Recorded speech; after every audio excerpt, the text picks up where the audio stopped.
Hello guys, welcome back to Edu Knowledge. आज के इस वीडियो में हम सी प्रोग्रामिंग लैंग्वेज के बारे में बात करने वाले हैं। सी प्रोग्रामिंग लैंग्वेज, इस वीडियो में हम सारी बेसिक इन्फॉर्मेशन देने वाले हैं जो कि आपको सी सीखने के लिए हेल्पफुल रहेगी। और अगर आपको सिर्फ एक रिवीजन भी चाहिए होगा सी लैंग्वेज का, अगर आपका कोई इंटरव्यू है और आपको बस एक रिवीजन मारना हो, तो आप इस पीपीटी के थ्रू गो थ्रू करेंगे या आप ये वीडियो देखेंगे लास्ट तक के, तो आपका पूरा रिवीजन एक गो में हो जाएगा। अगर आप सी लैंग्वेज नहीं, अगर आपने चालू करी है अभी तक के, अगर आप बिगिनर है, तो आपके लिए ये वीडियो से अच्छा तो और कुछ हो ही नहीं सकता। इसमें सारी बेसिक इन्फॉर्मेशन है, सिर्फ इसमें लॉजिक्स नहीं है कि आपको अगर अलग अलग प्रोग्राम बनाना है तो आप बनाओगे इसी लैंग्वेज से। आप कंप्यूटर से जब कम्युनिकेट करते हो, कंप्यूटर को जब आप कुछ बताते हो, तो आप वही लैंग्वेज यूज़ करते हो, सी लैंग्वेज यूज़ करते हो। तो आपको हम लैंग्वेज सिखा देंगे, फिर उससे आप अपने हिसाब से जो आपको कंप्यूटर को बोलना चाहो वैसे लॉजिक लगा लगा के उसे चेंज करके बोलना है। तो अब हम स्टार्ट करते हैं इस लेक्चर को। C programming is considered as the base for other programming languages. ये सबसे बेसिक और पहला पॉइंट है कि अगर आपको कोई भी प्रोग्रामिंग लैंग्वेज सीखनी है तो आपको सबसे पहले सी लैंग्वेज ही सीखनी होगी। That is why it is known as mother language. इसीलिए हम इसको बोलते हैं मदर लैंग्वेज। मदर लैंग्वेज मतलब क्या कि आपको सबसे पहले सी सीखनी पड़ेगी, उसके बाद ही आप जैसे दूसरी लैंग्वेजेस हो गई जावा, पाइथन, तो ये सारी चीज़ें आप तभी सीख पाएंगे जब आपको सी लैंग्वेज अच्छे से आती होगी। It can be defined in the following veg. Mother language, जैसे मैंने अभी आपको बताया, सिस्टम प्रोग्रामिंग लैंग्वेज। जब भी कोई सिस्टम प्रोग्रामिंग लैंग्वेज मतलब जब कोई सिस्टम प्रोग्राम करता है, जो उसका ओएस होता है, तो वो जिस पे काम करता है वो भी सी की मदद से ही बनता है, तो इसीलिए सिस्टम प्रोग्रामिंग लैंग्वेज भी हम इसे बोलते हैं। फिर प्रोसीजर ओरिएंटेड प्रोग्रामिंग लैंग्वेज, मतलब इसमें एक ऐसा टेबल टाइप का रहता है, टॉप टू बॉटम सारे प्रेसिडेंट्स रहते हैं। सारा जो प्रोग्राम एक चलता है वो सबसे पहले टॉप की लाइन चलती है, उसके बाद में next line, then next line, ऐसे करके एक प्रोसीजर के साथ में प्रोसीजर ओरिएंटेड प्रोग्रामिंग लैंग्वेज है सी। अब हम देखते हैं नेक्स्ट और last point, it is mid level programming language, मतलब ये मिड लेवल प्रोग्रामिंग लैंग्वेज है। इसके बाद में अगर हम नेक्स्ट स्लाइड देखें तो a C program basically consist of the following parts. एक सी प्रोग्राम में बेसिकली ये पार्ट्स रहते हैं। सबसे पहले आते हैं preprocessor commands. Preprocessor command, जैसे हमें नाम से ही पता चल रहा है, प्री प्रोसेसर मतलब जब भी हमारा कोड रन करता है तो उसके पहले ये कुछ जो लाइंस है, जो कमांड्स होते हैं, वो कमांड्स जो पूरे प्रोग्राम के पहले रन होते हैं, उन कमांड्स को हम बोलते हैं प्री प्रोसेसर कमांड्स। मतलब प्रोग्राम के प्रोसेस होने से ही भी पहले जो कमांड्स रन होते हैं उनको बोलते हैं प्री प्रोसेसर कमांड्स।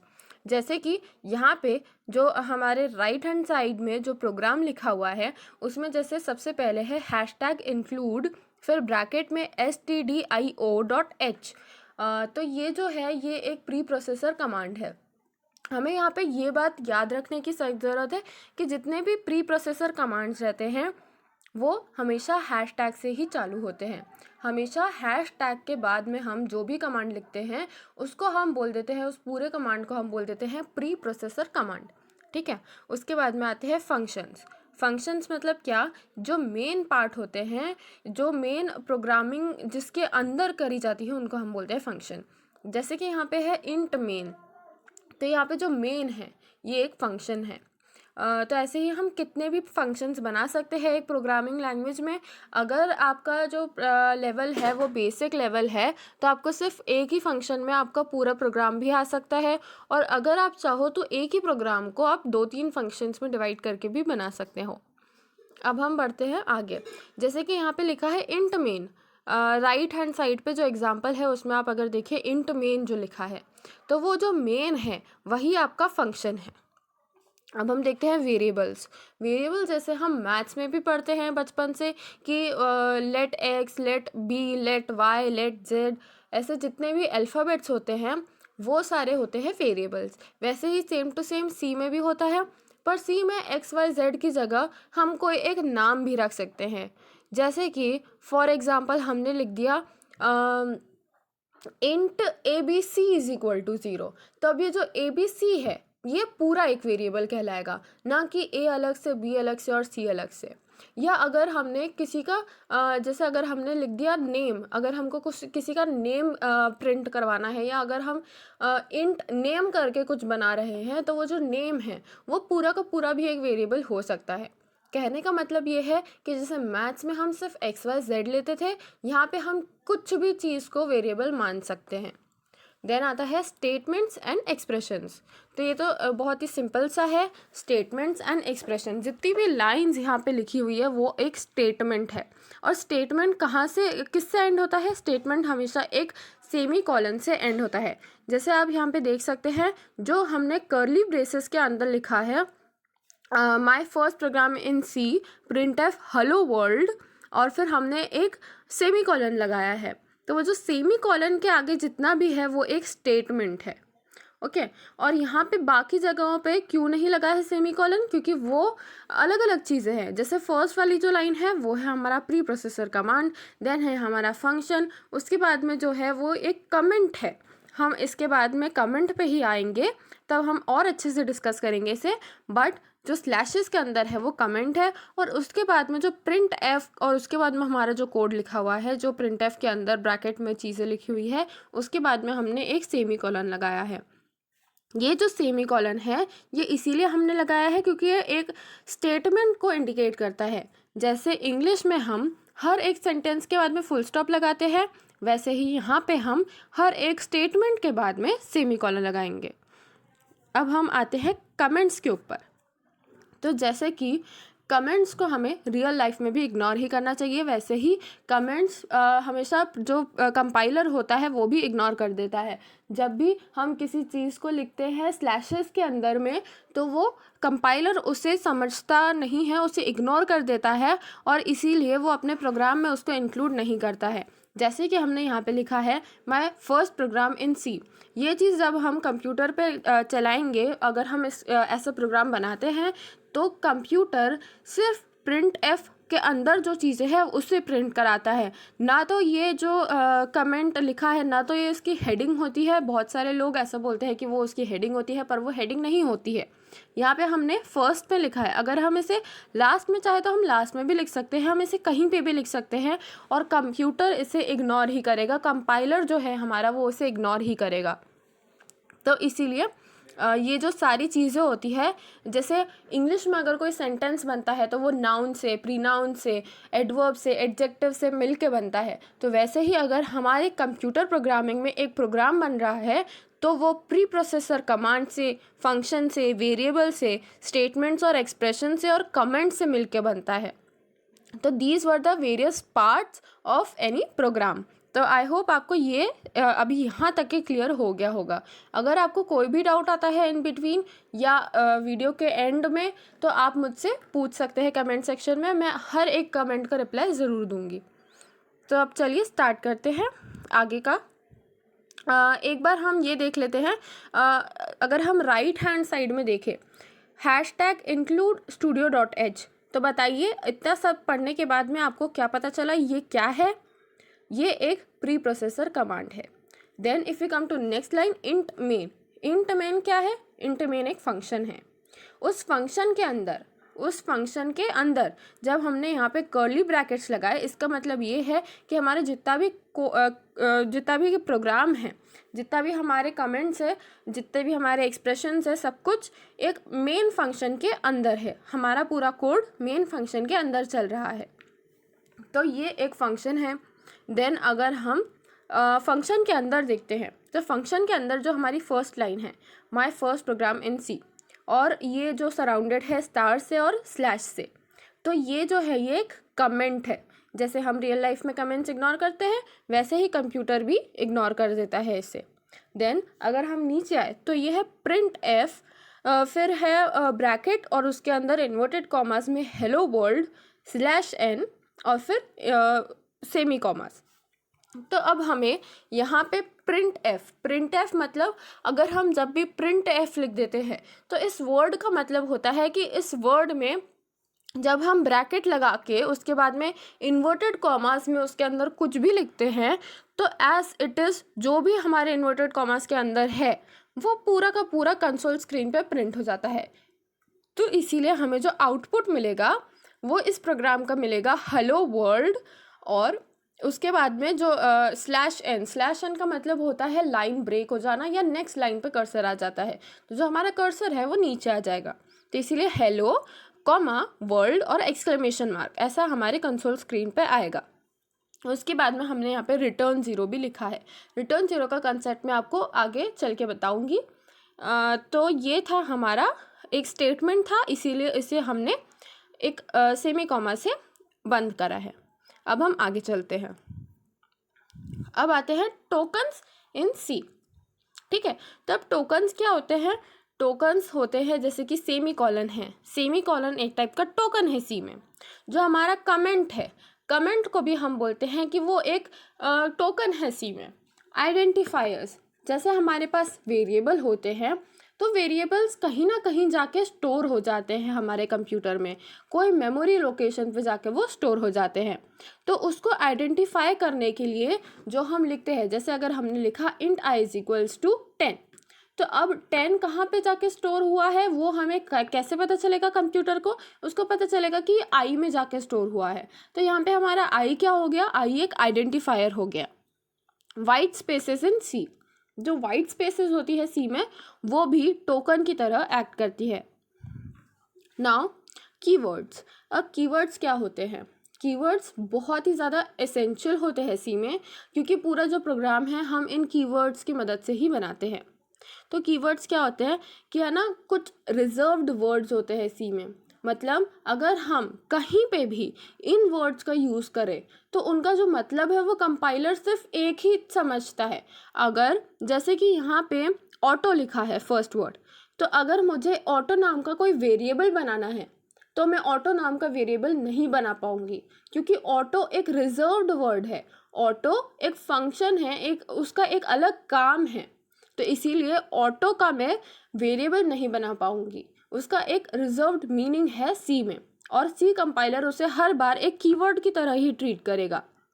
अगर आप इन कीवर्ड्स को लिखते हैं अपने प्रोग्राम में, तो अगर आप देव C++ का कंपाइलर यूज़ करते हैं तो आपने नोटिस करा होगा कि ये जो कीवर्ड्स होते हैं ये बोल्ड में आ जाते हैं, ये बोल्ड हो जाते हैं। क्यों? क्योंकि वो बताते हैं कि ये आप यूज़ नहीं कर सकते, इसका मतलब ये कीवर्ड है, और कीवर्ड हमेशा कंपाइलर के लिए एक रिजर्व्ड मीनिंग रखता है।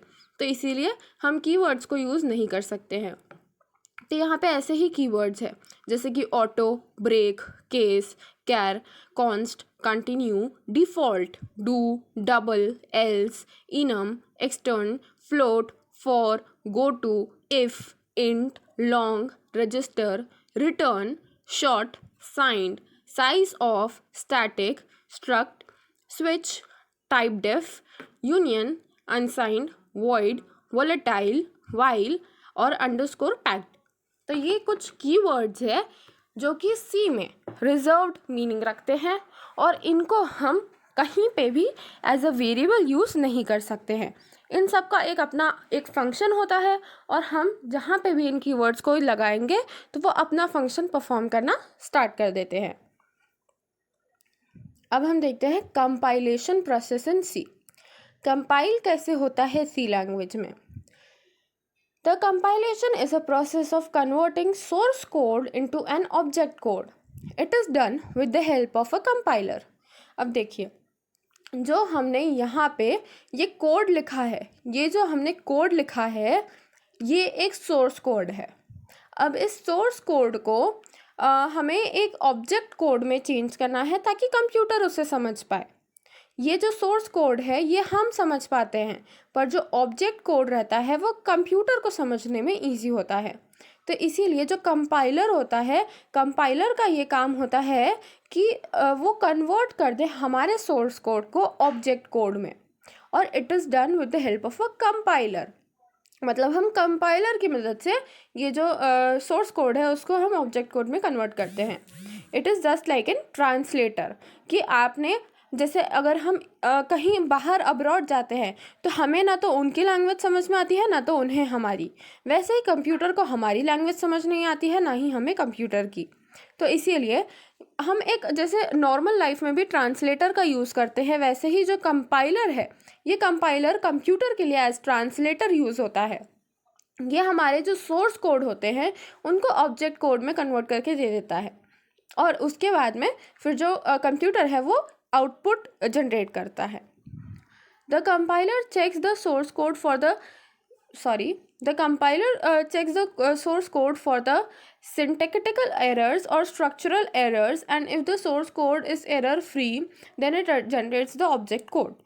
सिंटैक्टिकल एरर मतलब जो सिंटेक्स का एरर होता है, जैसे हर चीज़ का एक फॉर्मेट होता है, उस फॉर्मेट को हम प्रोग्रामिंग में बोलते हैं सिंटेक्स।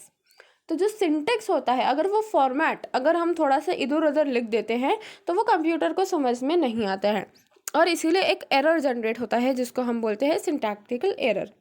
तो अब ये जो सिंटैक्टिकल एरर होता है या स्ट्रक्चरल एरर होता है, अगर हमने उसका स्ट्रक्चर ढंग से नहीं लिखा, हमने फंक्शन कहीं और लिखा है और हमने कोड कहीं और लिख दिया, तो वो स्ट्रक्चरल एरर कहलाएगा। तो ये जो स्ट्रक्चरल एरर होता है, अगर ऐसा कोई एरर नहीं आता है, अगर कोई भी ऐसा एरर नहीं आता है, कोई सिंटेक्स का या कोई स्ट्रक्चर का एरर, तो हम बोलते हैं कि जो सोर्स कोड है वो एरर फ्री है।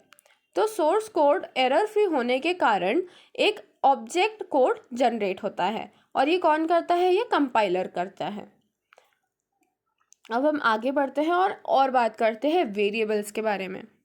अ variable is a name of the memory location. It is used to store data. It's value can be changed and it can be reused many times.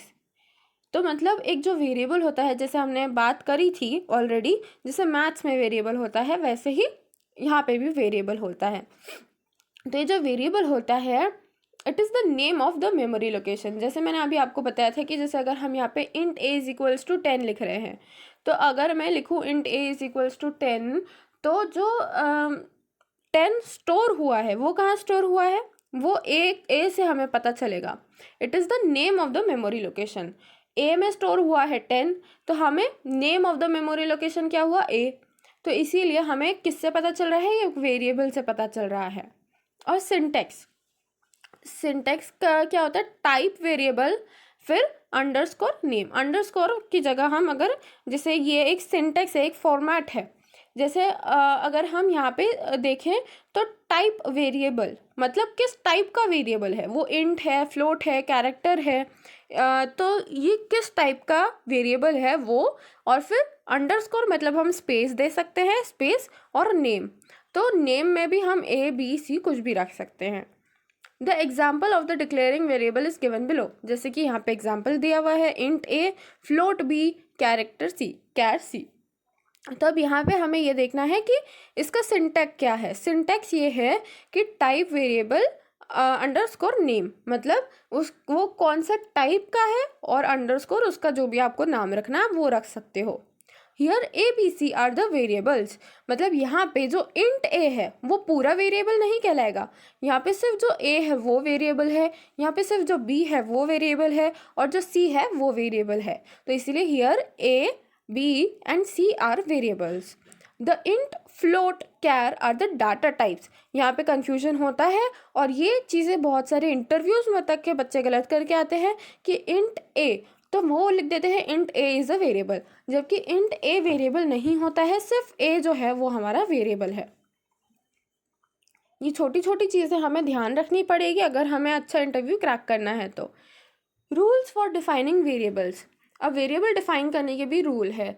जैसे कि मैंने आपको बोला कि यहाँ पे हम पूरा का पूरा नाम को भी एक वेरिएबल बना सकते हैं। मैथ्स में सिर्फ हम एक अल्फ़ाबेट को वेरिएबल बना सकते थे, जैसे कि एक्स, वाई या जेड। यहाँ पे हम पूरा का पूरा नाम भी वेरिएबल बना सकते हैं, जैसे कि इंट राम, इंट श्याम, तो राम, श्याम ये भी वेरिएबल बन सकते हैं। तो अब हम देखते हैं, a variable can have alphabets, digits and underscores. मतलब अल्फ़ाबेट हो सकता है, डिजिट भी हो सकता है, और अंडरस्कोर भी हो सकता है। A variable name can start with the alphabet and underscore only.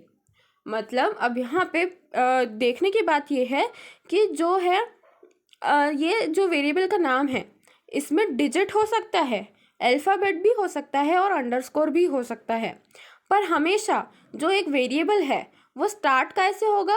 हमेशा वो स्टार्ट होगा या तो एक अल्फ़ाबेट से या तो एक अंडरस्कोर से। अगर वो डिजिट से स्टार्ट हो रहा है तो वो एक वैलिड वेरिएबल का नाम नहीं हो सकता है। It can not start with a digit, वो डिजिट से स्टार्ट नहीं हो सकता है। No white space is allowed within the variable name. अब जो वेरिएबल का नेम है, जैसे कि अगर मैं लिख रही हूँ इंट राम, तो राम में RAM जो है उसमें बिल्कुल भी स्पेस नहीं होनी चाहिए। ऐसा नहीं होना चाहिए कि आप लिख रहे R स्पेस AM या RA स्पेस M, तो वो एक वैलिड नेम नहीं रहेगा। आपको पूरा RAM साथ में ही लिखना है, तभी वो एक वैलिड वेरिएबल कहलाएगा। A variable name must not be any reserved keyword or word, example int, float, etc. तो जैसे मैंने पहले भी बताया था, जो कीवर्ड्स होते हैं वो रिजर्व्ड होते हैं, तो इसीलिए हम कोई भी एक ऐसा कीवर्ड यूज़ नहीं करते हैं वेरिएबल बनाते टाइम जो कि रिजर्व्ड हो। फॉर एग्जांपल इंट या फ्लोट, ये जैसे मैंने आपको बताया था कि ये रिजर्व्ड कीवर्ड्स होते हैं, तो इसीलिए हम इन्हें वेरिएबल बनाते समय यूज़ नहीं कर सकते हैं। इसीलिए अगर मैं लिखूँ इंट, तो इंट कोई भी वैलिड वेरिएबल नेम नहीं होगा। अब हम देखते हैं वैलिड वेरिएबल नेम्स। यहाँ पे कुछ एग्जांपल्स दिए हुए हैं राइट साइड में। इंट ए बहुत कॉमन सा वेरिएबल नेम है। जैसे इंट अंडरस्कोर AB, जैसे कि हमने यहाँ पे डिस्कस करा था सेकेंड पॉइंट में, it can start with an underscore. ठीक है, तो अब हम अंडरस्कोर से स्टार्ट कर सकते हैं, इसीलिए इंट ए अंडरस्कोर AB जो है वो भी एक वैलिड वेरिएबल नेम है। अब उसके नीचे आइए, देखें इंट A 30, तो अब ये क्या आप इसे वेरिएबल नेम को वैलिड मानेंगे? हाँ, बिल्कुल मानेंगे, क्योंकि यहाँ पे जो डिजिट्स यूज़ हुए हैं ये एक अल्फ़ाबेट के बाद में आए हैं। हम डिजिट्स भी यूज़ कर सकते हैं, पर द कंडीशन इज़ कि valid variable name should start with any alphabet. उसको स्टार्ट अल्फ़ाबेट से होना है, वो एंड डिजिट पे हो सकता है। अब हम देखते हैं इनवैलिड या रॉन्ग वेरिएबल नेम्स, जैसे कि इंट 2। यहाँ पे ये वैलिड नहीं है। क्यों? क्योंकि ये स्टार्ट ही डिजिट से हो रहा है। ये स्टार्ट भी डिजिट से हो रहा है, एंड भी डिजिट से हो रहा है, पर सिर्फ एक डिजिट कभी भी वेरिएबल नहीं हो सकता है। Then next is int AB। पर अब यहाँ पे ध्यान रखने वाली बात यह है कि A और B के बीच में एक वाइट स्पेस है, और जैसे कि हमने थर्ड पॉइंट में यहाँ पे डिस्कस करा है, no white space is allowed within the variable name, तो इसीलिए ये वाला ऑप्शन भी हमें इनवैलिड है। देन है इंट लॉन्ग। तो जैसे अभी हमने कीवर्ड्स में देखा था, देखिए यहाँ पे अगर हम देखें तो जो लॉन्ग है, लॉन्ग एक टाइप का कीवर्ड है जिसको हम यूज़ नहीं कर सकते हैं। इसीलिए वेरिएबल का नाम बनाते टाइम पे अगर हम इंट लॉन्ग लिखें तो लॉन्ग कीवर्ड है, और इसीलिए वो एक बोल्ड लेटर में आ जाएगा और ये वेरिएबल का नेम नहीं बन सकता है। अब हम आते हैं, यहाँ से चालू होती है हमारी main programming. Print F and scan F, मतलब प्रिंट एफ और स्कैन एफ क्या करते हैं देखते हैं। The print F function is used for output, मतलब जो प्रिंट एफ का फंक्शन है ये आउटपुट के लिए काम आता है।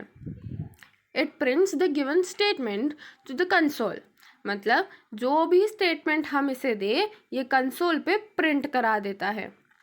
The syntax of print x function is below, मतलब अब इसका सिंटैक्स क्या होता है वो देख लेते हैं।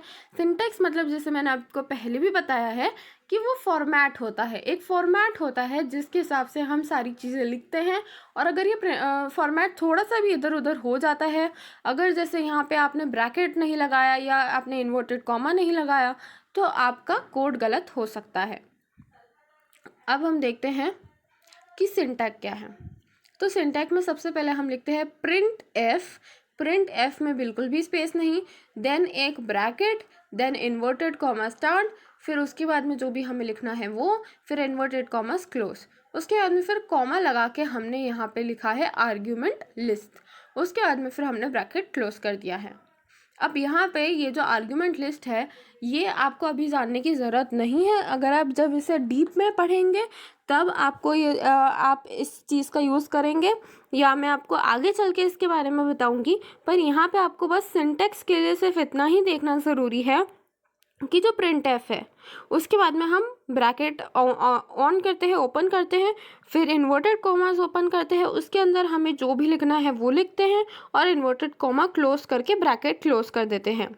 अब इन केस इस ब्रैकेट के अंदर ऐसी कोई चीज़ आती है जिसका हमें रेफरेंस देना पड़ता है, तो उस रेफरेंस के लिए हम यहाँ पे लिखते हैं कॉमा लगा के, जो भी हमें रेफरेंस देना है वो रेफरेंस। तो इसीलिए यहाँ पे जो आर्ग्यूमेंट लिस्ट लिखा हुआ है वो यहाँ पे एक फॉर्मेट स्ट्रिंग का रेफरेंस है। आपको अभी जब हम कोड बनाएंगे तब देखेंगे कि ये किस टाइप से काम करता है। उसके बाद में यहाँ पे ये सेमी कॉलन्स लगाना, सेमी कॉमा लगाना ना भूलें। सेमी कॉमा हर एक स्टेटमेंट के बाद में हम लगाते हैं। उसके बाद में हम देखते हैं स्कैनएफ के बारे में। The scanf function is used for input. It reads the input data from the console. It reads the input data from the console. तो अब जो स्कैनएफ है, प्रिंट एफ से हमने भैया प्रिंट करा दिया, पर अगर क्या होगा अगर हमें इनपुट लेना हो, अगर हमें यूज़र से इनपुट लेना हो, अगर हमें उससे पूछना हो कि आपकी एज क्या है, और फिर उससे उसकी एज लेके आपको उसमें 10 जोड़ के उसको प्रिंट कराना हो, तो अब हम इस केस में क्या करेंगे? तो इसीलिए हम स्कैनएफ का यूज़ करते हैं। स्कैनएफ का यूज़ करके हम यूज़र से इनपुट ले सकते हैं। तो it reads the input data from the console, मतलब वो जो कंसोल पे जब भी यूज़र कुछ एंटर करेगा तो वो उसे अपने उसमें स्टोर कर लेगा, अपने प्रोग्राम में स्टोर करके उसको एडजस्ट कर लेगा। द स्कैनएफ का फॉर्मेट अब यहाँ पे है जैसे कि स्कैनएफ, फिर ब्रैकेट में और इन्वर्टेड कॉमास ओपन, उसके बाद में सेम टू सेम यहाँ पे लिखा है फॉर्मेट स्ट्रिंग, और फिर इन्वर्टेड कॉमा क्लोज, और फिर कॉमा लगा के रेफरेंस, अगर कोई रेफरेंस है तो उसके बाद में फिर ब्रैकेट क्लोज और फिर सेमी कॉमा। तो अब ये जो सेम टू सेम प्रिंटएफ का और सेम टू सेम स्कैनएफ का दोनों का सिंटेक्स जो होता है वो सेम होता है, पर प्रिंटएफ क्या कराता है कि है ना कंसोल पे प्रिंट करा देता है, पर जो स्कैनएफ होता है वो यूज़र से इनपुट लेता है। इसके बाद में अब हम देखते हैं डाटा टाइप्स इन सी। अब डाटा टाइप्स इन सी सबसे पहले आता है basic types. They are arithmetic types and further classified into integer types and floating point types. मतलब बेसिक क्या होते हैं कि जैसे अरिथमेटिक टाइप हो गया, जैसे इंटीजर टाइप और फ्लोटिंग पॉइंट टाइप। जैसे अभी तक कि हम इंट फ्लोट इनकी बात कर रहे थे, तो इंट क्या होता है? Int is integer. इंटीजर का शॉर्ट फॉर्म जो है उसको हमने इंट बना दिया है। और फ्लोट क्या होता है? फ्लोट मतलब आप अभी के लिए इतना समझ लीजिए कि जो डेसिमल वैल्यू के बाद में होता है, अगर हमें कोई डेसिमल वैल्यू स्टोर करानी है कंप्यूटर में तो हम उसे इंटीजर नहीं बोलते, हम उसे फ्लोट बोलते हैं। उसके बाद में आता है सेकेंड इन्यूमरेटेड टाइप। अब इन्यूमरेटेड टाइप्स क्या होता है? They are again the arithmetic types and they are used to define variables that can only assign certain discrete integer values throughout the programme.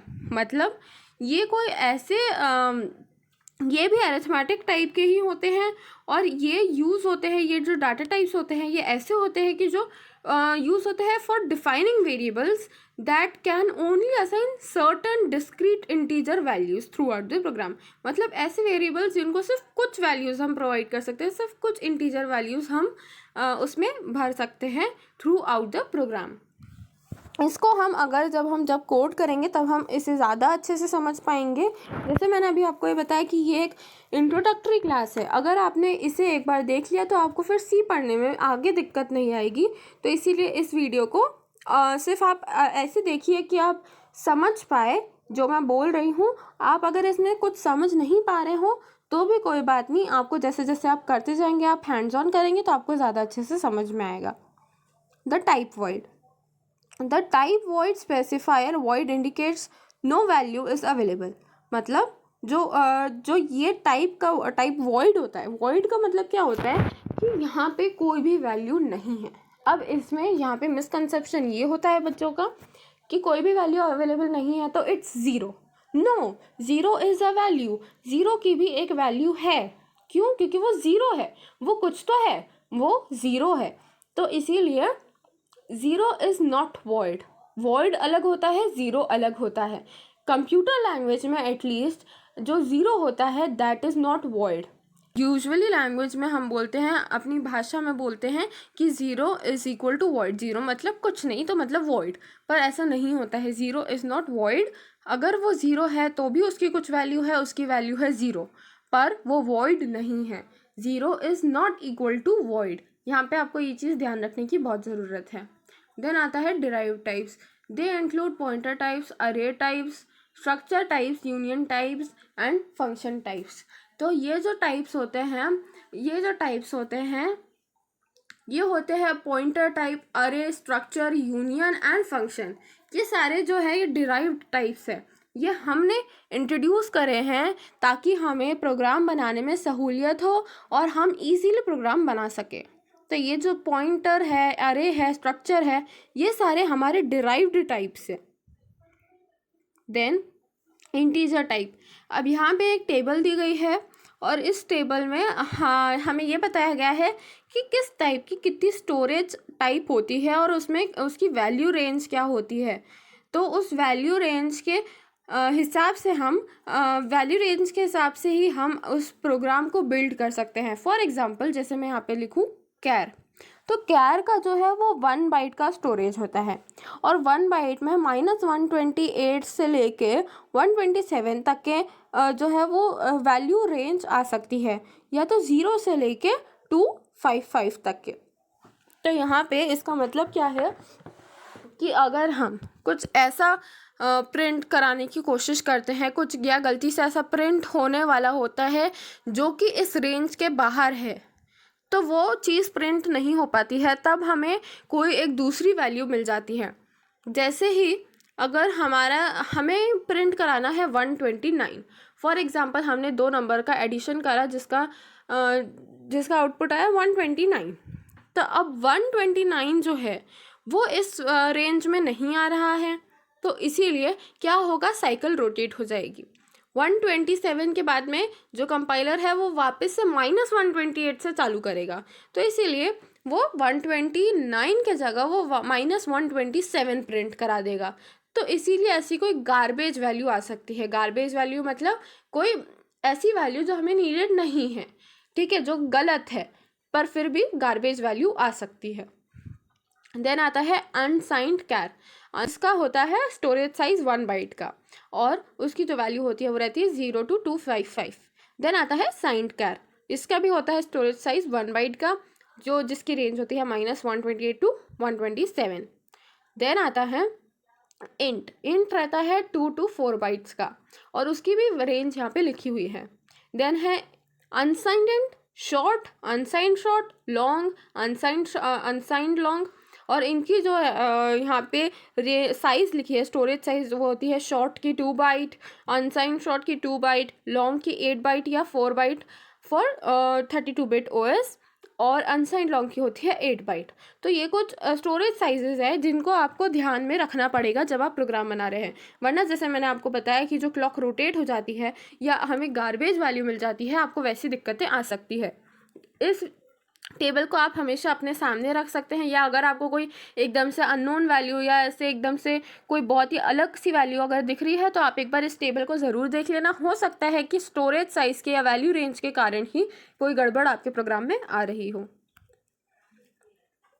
तो अब हम ऐसे ही यहाँ पे कुछ और भी चीज़ें लिखी हैं, जैसे कि फ्लोट। फ्लोट का जो स्टोरेज साइज़ होता है वो होता है 4 बाइट। इसकी वैल्यू रेंज भी यहाँ पे लिखी हुई है और यहाँ पे साथ में एक प्रिसीजन टेबल भी बना है। ये प्रिसीजन टेबल क्या है? प्रिसीजन टेबल ये बता रहा है कि क्या चीज़ कितने प्लेसेस तक के, डेसिमल की कितनी प्लेसेस तक के एक्यूरेटली मेजर करके बता सकती है। जो फ्लोट है वो 6 डेसिमल प्लेसेस तक के एक्यूरेटली मेजर करता है, जो डबल है वो 15 डेसिमल प्लेसेस तक के एक्यूरेटली मेजर करता है, और जो लॉन्ग डबल है वो 19 डेसिमल प्लेसेस तक के एक्यूरेटली मेजर करता है। इसका मतलब ये हुआ कि अगर आपको एक्यूरेट वैल्यू चाहिए, तो अगर आपको 6 डेसिमल तक की एक्यूरेट वैल्यू चाहिए तो आपको फ्लोट का इस्तेमाल करना चाहिए। अगर आपको 15 डेसिमल प्लेसेस तक के चाहिए तो आप डबल का यूज़ कर सकते हैं, और अगर आपको 19 डेसिमल प्लेसेस तक के पूरी एकदम प्रिसाइज वैल्यू चाहिए तो आपको लॉन्ग डबल का यूज़ करना पड़ेगा। अब इसके बाद में हम फॉर्मेट स्पेसिफायर देखते हैं। फॉर्मेट स्पेसिफायर बहुत ही इंपॉर्टेंट चीज़ है और ये आपको आना बहुत ज़रूरी है। इसकी मदद से आप बहुत सारी चीज़ें शॉर्टकट में कर सकते हैं। अब फॉर्मेट स्पेसिफायर, सबसे पहले डाटा टाइप के बारे में बात कर लेते हैं। तो डाटा टाइप का जो फॉर्मेट स्पेसिफायर होता है उसमें सबसे पहले डाटा टाइप है शॉर्ट। शॉर्ट का जो फॉर्मेट स्पेसिफायर है दैट इज़ %HD। देन आता है अनसाइंड शॉर्ट जिसका है HU। देन है इंट जिसका है %D। यहाँ पे सबसे जो इम्पोर्टेंट है वो इंट का ही है जो कि है %D, और इसको आपको याद रखना ज़रूरी है वरना आपका मैक्सिमम प्रोग्राम्स फेल हो जाएंगे, रन नहीं करेंगे या एरर दे देंगे। तो इसीलिए इंट का जो है वो आपको यहाँ पे नोट करना बहुत ज़रूरी है। इंट का है %D। देन अनसाइंड इंट, इसका होता है %U। लॉन्ग का होता है %LD।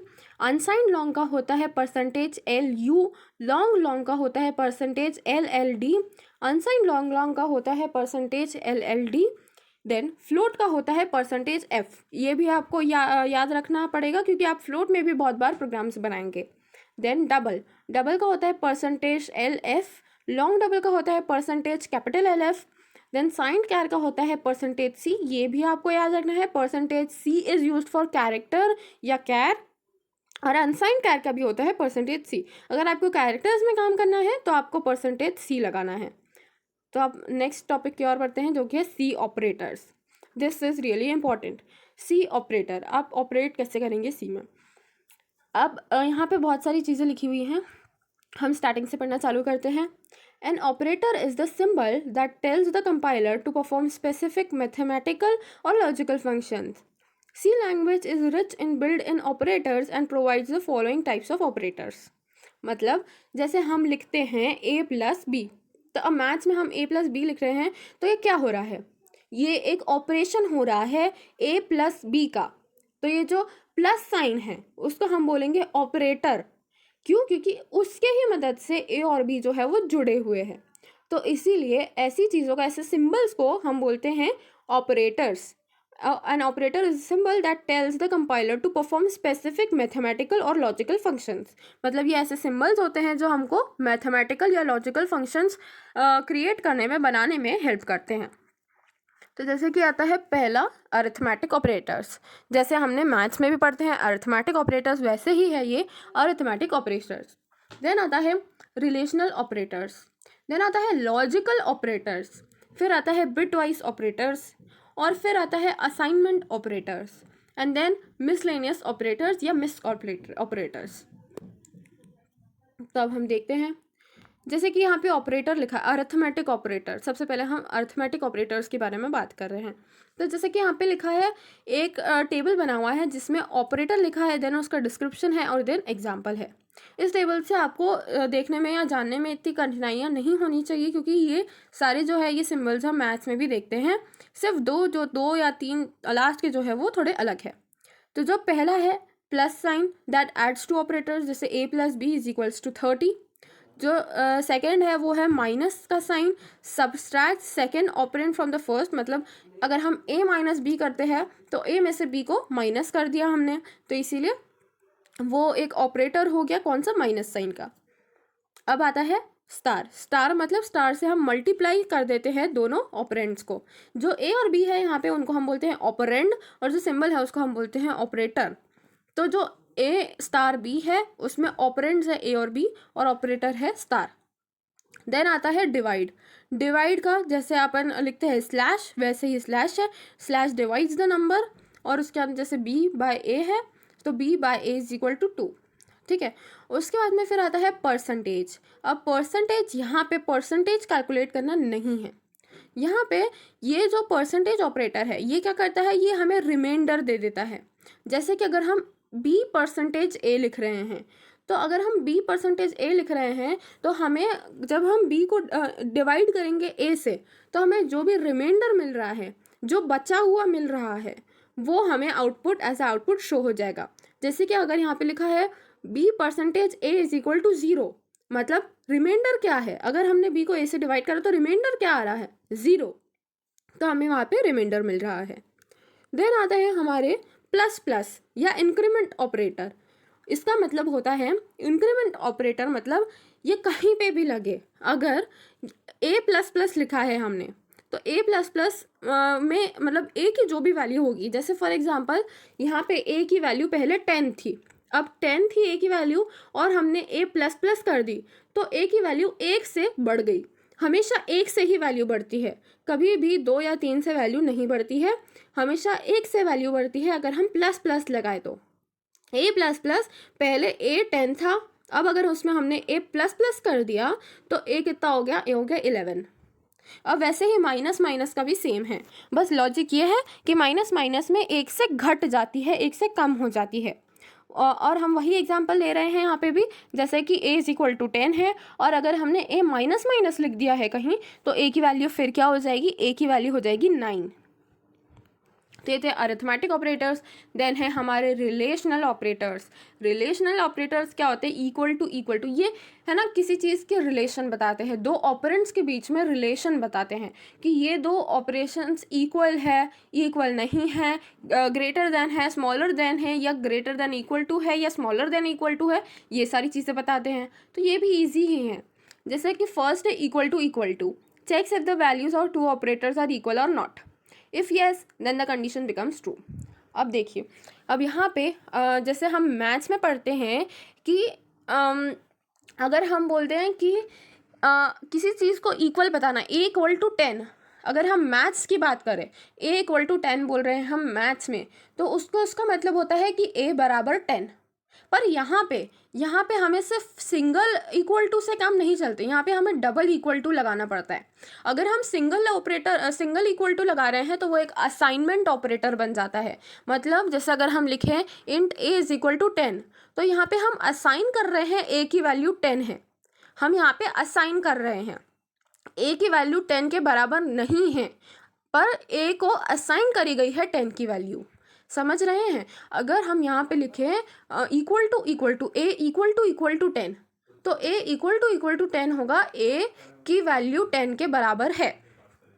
अब हम देखते हैं एक्सक्लेमेशन मार्क और equal to checks if the value of two operands is equal और not, if the value is not equal then the condition becomes true. तो अब यहाँ पे नॉट इक्वल टू का जो साइन है वो हम यहाँ पे एक्सक्लेमेशन और एक इक्वल टू से बताते हैं। अब इसके बाद में अब हम देखते हैं ग्रेटर देन का सिंबल। तो अब ग्रेटर देन का सिंबल नॉर्मल ही जैसे मैथ्स में हम काम करते हैं वैसे ही ग्रेटर देन और लेस देन का जो सिंबल है वो दोनों यहाँ पे भी वैसे ही काम करते हैं। Then greater than equal to ये भी एकदम वैसे ही काम करता है, और smaller than and equal to ये भी एकदम वैसे ही काम करता है। तो यहाँ पे जो भी एक्सेप्शन थे मैंने बता दिया, और बाकी जो सिंबल्स हैं वो सेम टू सेम जैसे मैथ्स में काम करते हैं वैसे ही यहाँ पे भी काम करते हैं। अब देखते हैं हम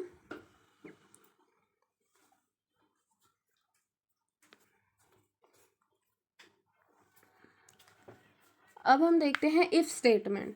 अब यहाँ पे इफ स्टेटमेंट क्या होते हैं, the if statement is use to check some given condition and perform some operations depending upon the correctness of that condition. It is mostly used in the scenario where we need to perform different operations for different conditions। मतलब अगर हमें कोई conditional statement put up करना है तो हम क्या करते हैं, हम इफ़ का एक्सप्रेशन यूज़ करते हैं। जैसे अगर हमें कोई कोड बनाना है जिसमें अगर यूज़र हमें बोल रहा है कि येस, तभी हम वो ऑपरेशन परफॉर्म करेंगे, अगर यूज़र बोल रहा है नो तो हम वो ऑपरेशन परफॉर्म नहीं करेंगे। तो जो ऐसे कंडीशनल स्टेटमेंट्स होते हैं, if user clicks yes then run this code, if user clicks no तो हम वो कोड रन नहीं करेंगे।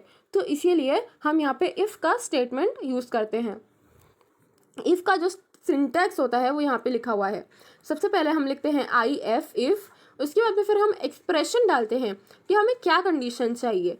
इफ़ येस, अगर हमारा जैसे मैंने अभी आपको बताया, अगर हम ऐसा प्रोग्राम बनाना चाहते हैं कि अगर यूज़र येस इनपुट दे रहा है तो हम कंडीशन रन करें, हम कोड रन करें, वरना हम कोड रन नहीं करें। तो इफ़ अगर हमारा यहाँ पे एक्सप्रेशन आ जाएगा येस, उसके बाद में फिर यहाँ पे कोड टू बी रन, ठीक है। तो इफ़ येस देन जो भी यहाँ पे कोड है वो एग्जीक्यूट हो जाएगा, और अगर यहाँ पे इफ़ नो तो कोड जो है वो एग्जीक्यूट हो जाएगा, और अगर यहाँ पे यूज़र ने येस नहीं दबाया तो वो नो का जो कोड है उससे एग्जीक्यूट कर देगा। या अगर आप नो का कोड नहीं भी बनाते हैं तो भी कोई दिक्कत नहीं है। उसके बाद में इसके लिए मैं आपको यहाँ पे एक प्रोग्राम बता देती हूँ, write a program to check if the number is even. अगर आपको ये प्रोग्राम बनाना है तो आप इस इफ़ के स्टेटमेंट से आराम से बना सकते हैं। आप घर पे ट्राई करिएगा अगर आपको थोड़ी बहुत कोडिंग आती है तो। अगर आपको नहीं आती है तो आप और इस चैनल को सब्सक्राइब कर लीजिए, आप आगे की वीडियोज़ देखते रहिए। आपको हम इसके बाद में सिखाएंगे कि हम कैसे प्रोग्राम्स असली में बनाते हैं। देन है इफ़ एल्स स्टेटमेंट। अब अगर हमें दो कंडीशंस गिवन होती है, अगर ये नहीं तो ऐसा करना है, तो इसे हम कंप्यूटर की लैंग्वेज में बोलते हैं इफ़ एल्स स्टेटमेंट। तो इस इफ़ एल्स स्टेटमेंट का जो सिंटेक्स होता है ये कुछ इस तरह से होता है, इफ़ एक्सप्रेशन फिर कोड टू बी एग्जीक्यूटेड, जैसे कि इफ़ का था, उसके बाद में हम एल्स भी जोड़ देते हैं, एल्स, और उसके बाद में फिर सिर्फ हम कोड लिख देते हैं। अब यहाँ पे अगर इफ़ का स्टेटमेंट नहीं चलता है तो फिर एल्स का स्टेटमेंट चलेगा। अगर यहाँ पे इफ़ का स्टेटमेंट नहीं चलता है तो फिर एल्स का स्टेटमेंट रन होगा। और वहाँ पे पहले ऐसी कंडीशन नहीं थी। जैसे यहाँ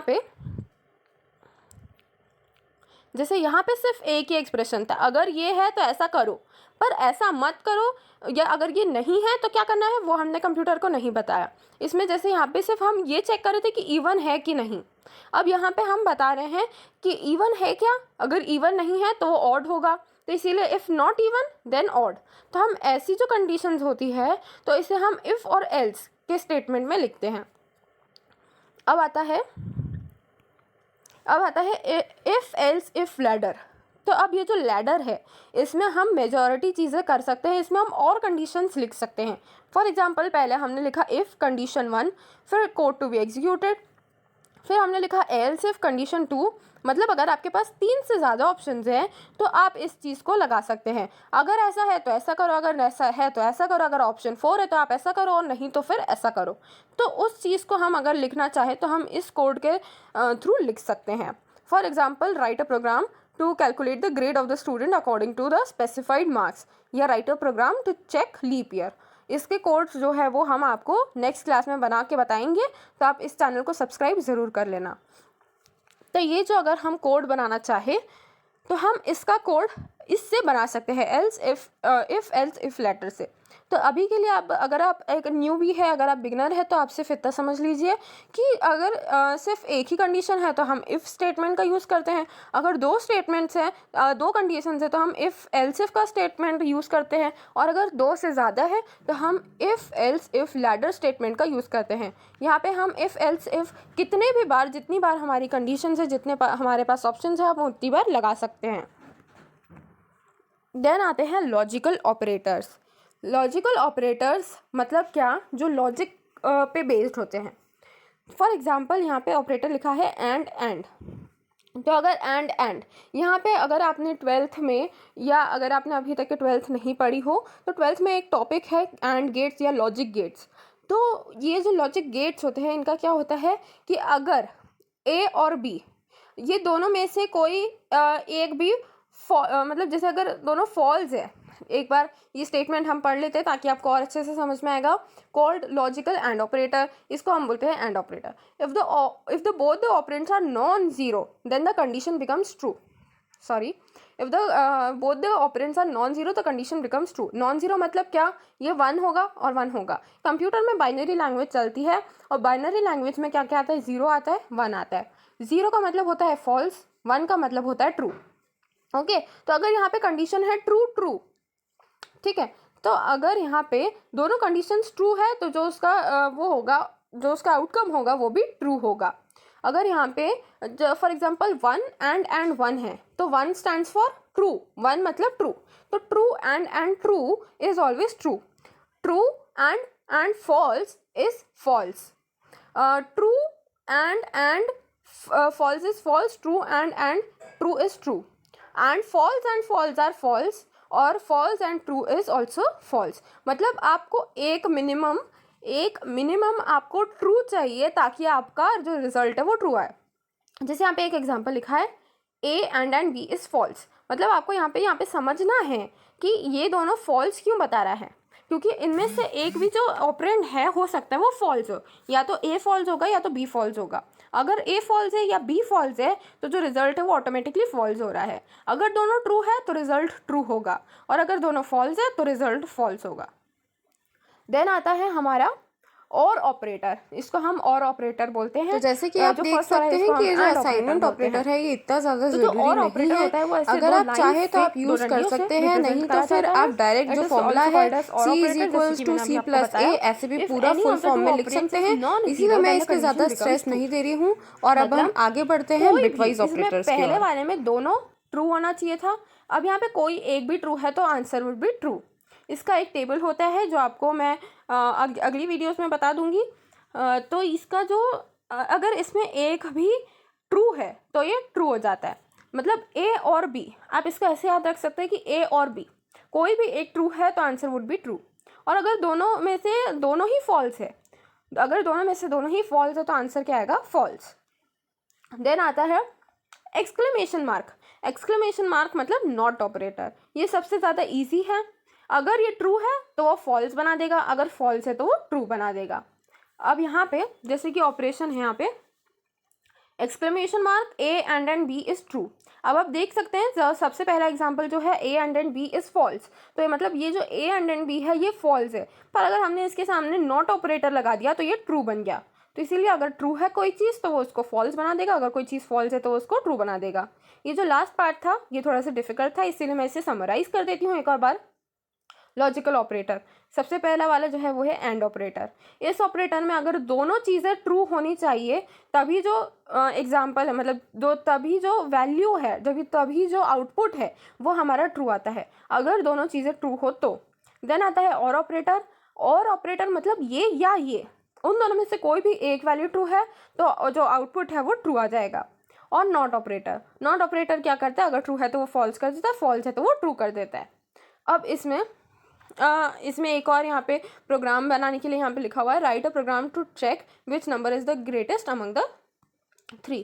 तो यहाँ पे हम एक प्रोग्राम बना सकते हैं इसकी मदद से कि इन तीनों में से, मतलब 3 नंबर्स जो भी गिवन है उनमें से कौन सा वाला सबसे ज़्यादा ग्रेटेस्ट है। ओके, देन आते हैं असाइनमेंट ऑपरेटर। जैसे मैंने आपको पहले भी बताया था कि जो इक्वल टू का ऑपरेटर है, अगर हम लिखते हैं ए इक्वल टू बी, हाँ ए इक्वल टू बी लिख रहे हैं, हम लिख रहे हैं कि ए इज इक्वल टू 10, तो हम असाइन कर रहे हैं 10 की वैल्यू ए को। हम ये नहीं बता रहे कि 10 बराबर ए है, हम ये बोल रहे हैं कि जो असाइन करी है हमने ए की वैल्यू 10 की वैल्यू ए को। तो इसीलिए जो असाइनमेंट ऑपरेटर्स है ये असाइन करते हैं वैल्यूज़। जैसे कि यहाँ पे टेबल बनी हुई है और यहाँ पे सारे असाइनमेंट ऑपरेटर्स लिखे हुए हैं।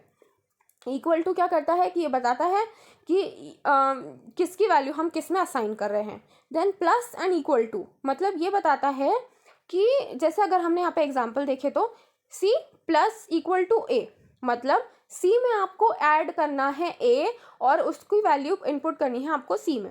सी is equals to C plus A, इसको हम शॉर्ट फॉर्म में लिख सकते हैं C plus equal to A. Then simply minus के लिए भी ऐसे ही है। अगर आपको ऐसा लिखना है, आप एग्जाम्पल में देखिए थर्ड वाला, अगर आपको लिखना है c is equals to C minus A तो आप ऐसा लिख सकते हैं c minus C is equal to A.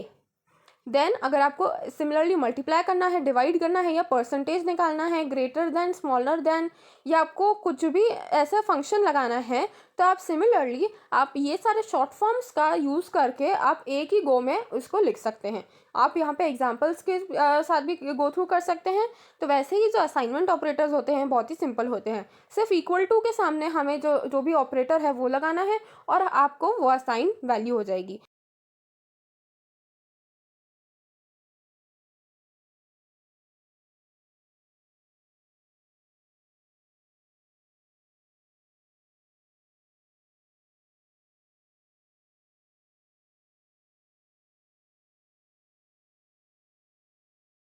Then आते हैं बिटवाइज ऑपरेटर।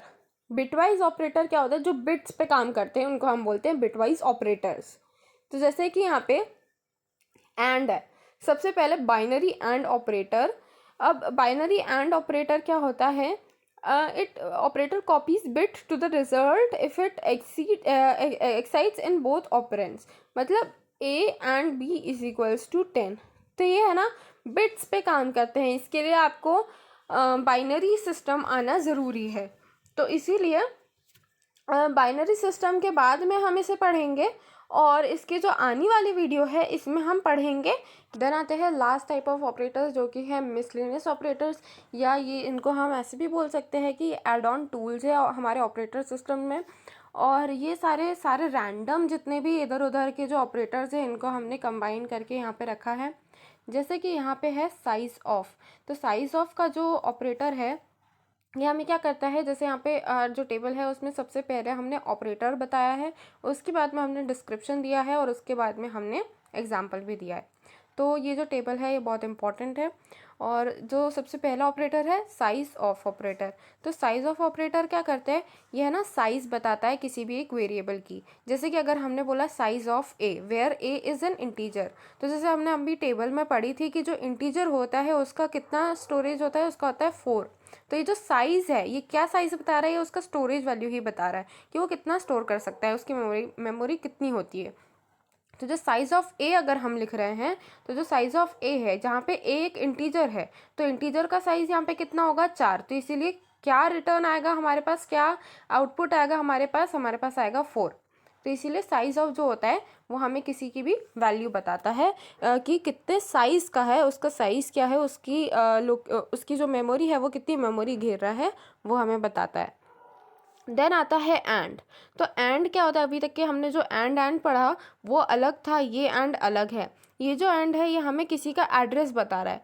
जब भी कोई वेरिएबल होता है और वो कहीं पे जाके स्टोर होता है तो कंप्यूटर में उसका एक एड्रेस जनरेट होता है। हम कहाँ पे स्टोर होता है वो, तो वो एक एड्रेस पे स्टोर होता है। और अगर हमें उस वैल्यू का, उस चीज़ का एड्रेस निकालना होता है, अगर हमें चाहिए कि वो कहाँ स्टोर है हमें पता लगाना होता है, तो हम इस एंड का यूज़ करते हैं।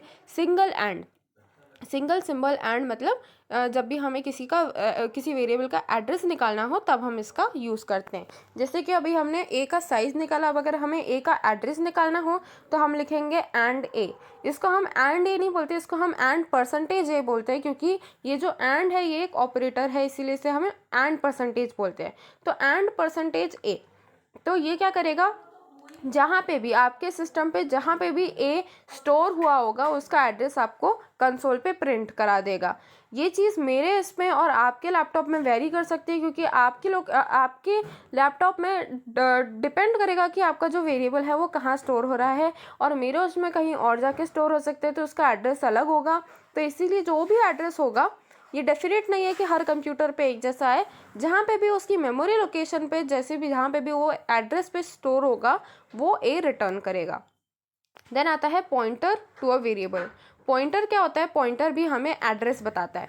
पर जैसे कि यहाँ पे हम एंड परसेंटेज ये लिख रहे हैं, वैसे अगर हम यहाँ पे पॉइंटर लगा के लिखे या स्टार लगा के लिखे स्टार ए, तो वो उसकी एड्रेस को पॉइंट आउट करेगा, वो उसको पॉइंट करेगा, एड्रेस को पॉइंट करेगा। देन आता है कंडीशनल एक्सप्रेशन। कंडीशनल एक्सप्रेशन क्या होता है, ये हम इफ़ एल्स की जगह यूज़ कर सकते हैं। ये इफ़ एल्स के जैसे ही काम करता है। ये डिनोट करते हैं हम इसको क्वेश्चन मार्क और सेमीकोलन से। If condition is true then x, जैसे यहाँ पे लिखा हुआ है, एग्जाम्पल पढ़ रही हूँ मैं, if condition is true question mark then value x semicolon नहीं, सिर्फ कॉलन, अदरवाइज वैल्यू वाई। तो मतलब यहाँ पे आप क्वेश्चन मार्क के पहले एक कंडीशन लिखेंगे, क्वेश्चन मार्क के पहले आप एक कंडीशन लिखेंगे। अगर वो कंडीशन ट्रू है तो जो कॉलन है उसके पहले वाला जहाँ पे एक्स लिखा देन द वैल्यू एक्स वो प्रिंट होगा अगर ट्रू है तो।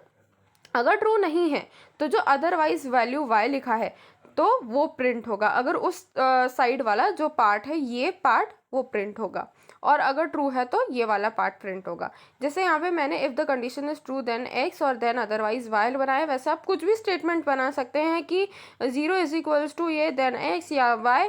तो अगर आपका ट्रू हुआ तो ये वाला पार्ट चलेगा, अगर आपका फॉल्स हुआ तो ये वाला पार्ट चलेगा। अगर कंडीशन ट्रू है तो फर्स्ट पार्ट, अगर कंडीशन फॉल्स है तो सेकेंड पार्ट। बस आप इसको ऐसे याद रख लीजिएगा। तो ये थे हमारे मिसलेनियस ऑपरेटर्स।